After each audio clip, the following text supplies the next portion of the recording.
दोस्तों, बाटा और टाटा ये दो ऐसी कंपनी है जो हमारे पैदा होने से पहले भी थी और हमारे मरने के बाद भी रहेंगी। इन दोनों में से एक टाटा कंपनी, जिसकी गाड़ियों में हम ट्रैवल करते हैं, जिसके कपड़े पहनकर हम खुद को ब्रांडेड फील कराते हैं, जिसके नमक के बिना हमारा खाना बेस्वाद है, जिसकी चाय हमारे दिन की शुरुआत करती है। और इसी टाटा कंपनी को आसमान की बुलंदियों पर पहुंचाने में अगर किसी का सबसे बड़ा कंट्रीब्यूशन है तो वो है रतन टाटा जी, जो आज किसी पहचान के मोहताज नहीं है। एक ऐसे इंसान जिन्होंने हमेशा खुद से पहले अपने देश और यहाँ के लोगों के बारे में सोचा, जिनके लिए पैसों से ज्यादा इम्पोर्टेंट है वैल्यूज और कमिटमेंट। और इनकी पूरी जिंदगी ड्रीम्स, चैलेंजेस और सफलता से भरी रही है।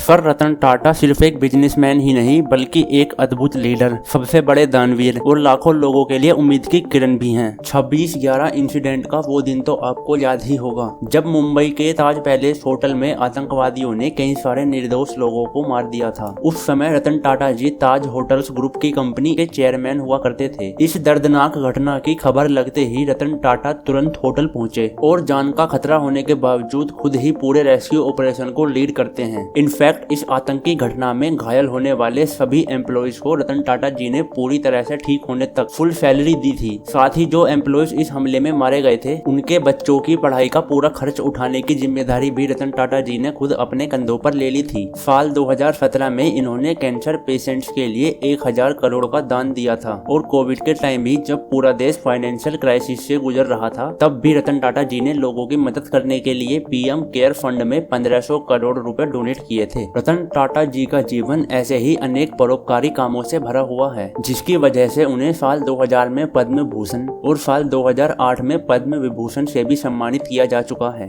आज भले ही रतन टाटा जी 86 साल के हो चुके हैं, लेकिन उम्र के इस पड़ाव में भी वे काफी ज्यादा एक्टिव नजर आते हैं। और शायद यही वजह है कि आज भी वो भारतीय युवाओं के लिए रोल मॉडल बने हुए हैं। तो चलिए दोस्तों, आज हम बात करते हैं रतन टाटा जी की जिंदगी के उन किस्सों और लाइफ लेसन्स की, जिन्होंने न सिर्फ रतन टाटा जी को सक्सेसफुल बनाया, बल्कि अगर आप भी इन लाइफ लेसन्स को फॉलो करते हैं तो फिर आपको सफल होने से कोई नहीं रोक सकता। Lesson number 1, except the challenges. दोस्तों, कहते हैं कि जीवन में उतार चढ़ाव आने बहुत जरूरी हैं, क्योंकि ईसीजी में एक सीधी लाइन का मतलब होता है इंसान की जिंदगी खत्म हो चुकी है। साल 1991 का वो समय था जब रतन टाटा जी को टाटा सन्स का चेयरमैन बनाया गया था। इसके कुछ साल बाद 1998 में टाटा मोटर्स के द्वारा पहली पैसेंजर कार टाटा इंडिका को लॉन्च किया गया था। ये कार रतन टाटा जी की ड्रीम प्रोजेक्ट कही जाती थी, जिस पर उन्होंने जी जान से मेहनत की थी। मगर अफसोस, ये कार मार्केट में कुछ खास कमाल नहीं कर पाई और ये बुरी तरह से फेल साबित हुई, जिसकी वजह से टाटा मोटर्स को काफी लॉस उठाना पड़ा था। अब कंपनी को लॉस में जाता हुआ देख टाटा के फाइनेंशियल एडवाइजर्स और कुछ शेयर होल्डर्स रतन टाटा जी को अपनी कार प्रोडक्शन यूनिट बेचने का एडवाइस देते हैं। अब रतन टाटा जी को मजबूरन ये फैसला मानना पड़ता है और वो इस डील को लेकर उस टाइम की सबसे बड़ी कार कंपनी फोर्ड के पास पहुंचते हैं।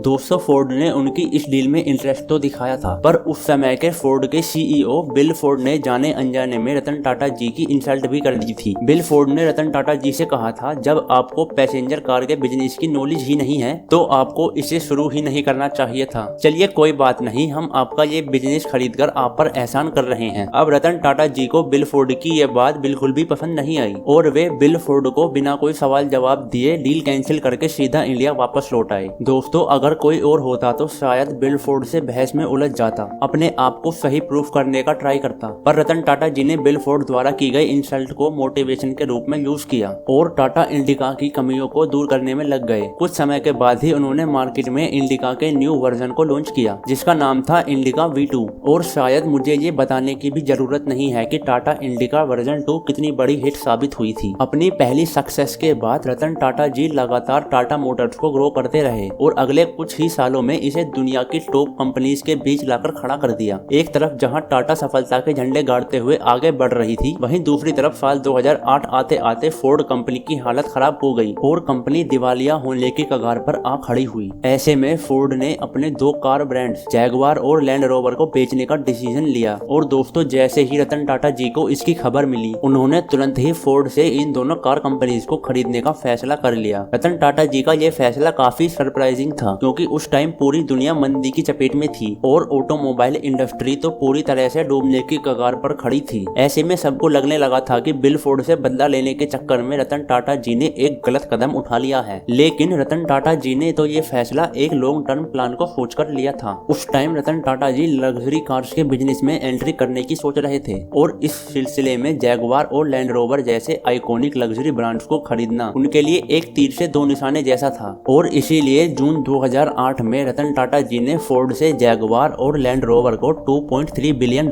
में खरीद लिया। कहा जाता है कि जब रतन टाटा और बिल फोर्ड के बीच ये डील हो रही थी, तब बिल फोर्ड ने रतन टाटा सर से कहा था कि आप हमसे ये कंपनी खरीदकर हम पर एहसान कर रहे हैं। अब दोस्तों, यहाँ पर रतन टाटा जी ने अपने इमोशंस को अपना मोटिवेशन बनाकर अपने अपमान का बदला ले लिया था। हर इंसान को रतन टाटा जी से सीख लेनी चाहिए। हमें भी अपने इमोशंस और गुस्से को मोटिवेशन की तरह यूज करना चाहिए, ताकि हम भी सक्सेस को अचीव कर सके। रतन टाटा जी ने अपनी लाइफ में हमेशा से ही चैलेंजेस को एक्सेप्ट किया और शांत रहकर मजबूती से उनका सामना भी किया, क्योंकि एक महान शख्स ने कहा था कि your success is the best revenge. Lesson number 2, believe in yourself. दोस्तों, जब रतन टाटा जी ने फोर्ड की दोनों कंपनीज जैगुआर और लैंड रोवर को खरीदने का डिसीजन लिया, उस समय इनके डिसीजन का काफी विरोध हुआ, क्योंकि लोगों का ऐसा मानना था कि एक इंडियन कंपनी लग्जरी कार के बिजनेस को नहीं चला सकती। साल 2000 में जब रतन टाटा जी ने टेटली नाम की एक ब्रिटिश टी कंपनी को खरीदने का फैसला किया, तब भी उन पर काफी सारे सवाल उठाए गए थे। पर रतन टाटा जी को लोगों से ज्यादा अपने फैसले पर यकीन था और उसी भरोसे के दम पर ही उन्होंने विरोधियों को गलत साबित करके दिखाया। जरा सोचिए, अगर रतन टाटा जी उस समय लोगों की बात मान लेते और इन दोनों बिजनेस में अपना हाथ नहीं डालते, तो क्या रतन टाटा आज उस मुकाम पर होते जहां पर वो आज खड़े हैं? टाटा मोटर्स के पास आने के बाद जैगुआर और लैंड रोवर, इन दोनों ब्रांड्स की सेल्स काफी पॉजिटिव डायरेक्शन में आ गई है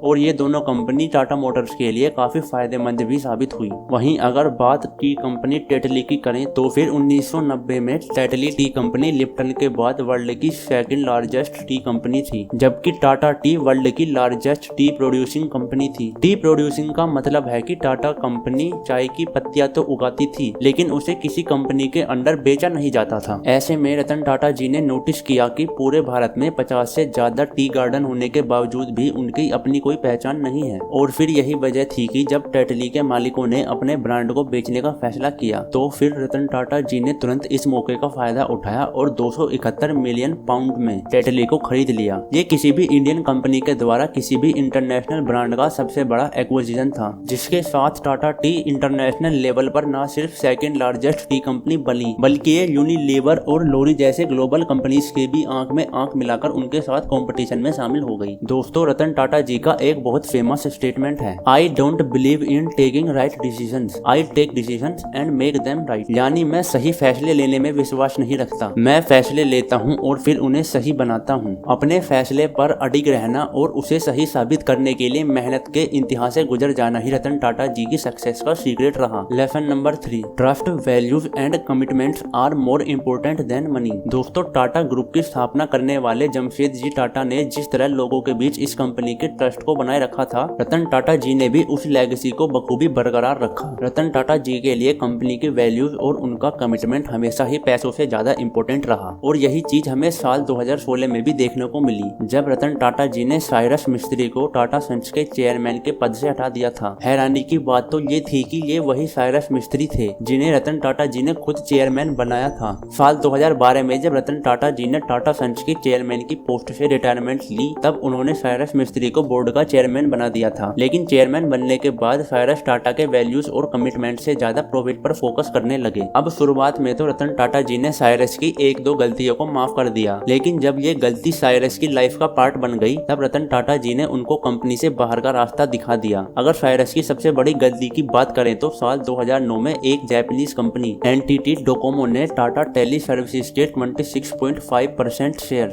13,500 करोड़ रुपयों में खरीद लिए थे। उस समय टाटा ग्रुप ने एनटीटी डोकोमो से ये वादा किया था कि जब वो चाहे इन शेयर्स को बेच सकते हैं और अगर कोई बायर नहीं मिला तो फिर टाटा खुद उनके शेयर को खरीद लेगा और बदले में उन्हें उनके शेयर का मिनिमम 50% वैल्यू लौटा देगा। अब इस डील के कुछ सालों बाद साइरस मिस्त्री को रतन टाटा टाटा सन्स का चेयरमैन बना देते हैं। हालांकि उस समय टेलीकॉम सेक्टर मंदी के दौर में था और टाटा डोकोमो भी लॉस में चल रहा था। समय के साथ लगातार बढ़ते हुए लॉस को देखकर साल 2014 में एनटीटी डोकोमो ने यहाँ से एग्जिट करने का मन बना लिया था और फिर एग्रीमेंट के अकॉर्डिंग उन्होंने रतन टाटा से उनके शेयर्स को वापस खरीदने के लिए रिक्वेस्ट की। अब डील के अनुसार टाटा ग्रुप को एनटीटी डोकोमो के शेयर्स वापस ले लेने थे, पर इससे टाटा कंपनी को बहुत बड़ा लॉस हो रहा था, जिसे देखते हुए साइरस मिस्त्री पैसे वापस देने से इनकार कर देते हैं। अब डोकोमो को इस बात से काफी झटका लगता है क्योंकि उन्होंने तो टाटा पर भरोसा करके उनके साथ इस डील को साइन कर लिया था। ऐसे में डोकोमो ने इस बात से नाराज होकर टाटा के खिलाफ इंटरनेशनल कोर्ट में धोखाधड़ी का लीगल केस फाइल कर दिया था। और दोस्तों, जब रतन टाटा जी तक ये बात पहुंची तब उन्हें बहुत बुरा लगा क्योंकि उन्होंने जिस टाटा ग्रुप को ट्रस्ट और रेपुटेशन पर खड़ा किया था, साइरस मिस्त्री के इस एक फैसले से ही उनकी छवि पर दाग लग गया था। टाटा पर लगे इस दाग को हटाने के लिए रतन टाटा जी ने साइरस मिस्त्री को साल 2016 में टाटा ग्रुप के चेयरमैन की पोजीशन से हटा दिया और उन्हीं के कहने पर टाटा ग्रुप ने साल 2017 में डोकोमो को $1.27 बिलियन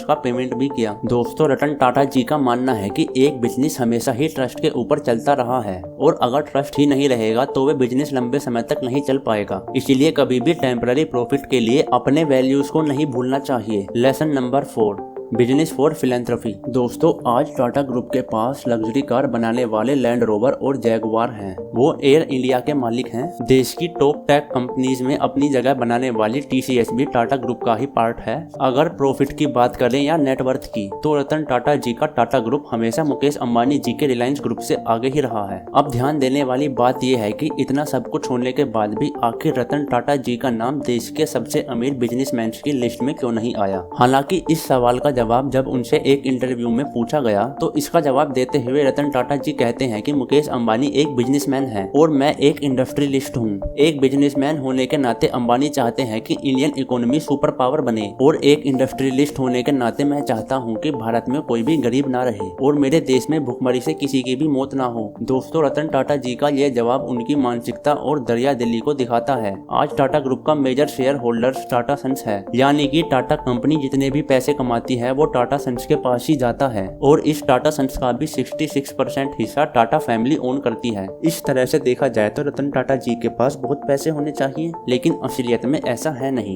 क्योंकि टाटा सन्स के पास जितना भी पैसा आता है उसका 84% चैरिटी में चला जाता है। इनफैक्ट आज के समय में रतन टाटा जी के नेटवर्थ सिर्फ और सिर्फ 3800 करोड़ रुपए है, जो कि मुकेश अंबानी और गौतम अडानी के सामने कुछ भी नहीं है। बाकी आप रतन टाटा जी की दरिया दिली के ऊपर क्या ओपिनियन रखते हैं मुझे कमेंट्स में जरूर बताइएगा। मिलते हैं किसी अगली वीडियो में, तब तक के लिए जय हिंद।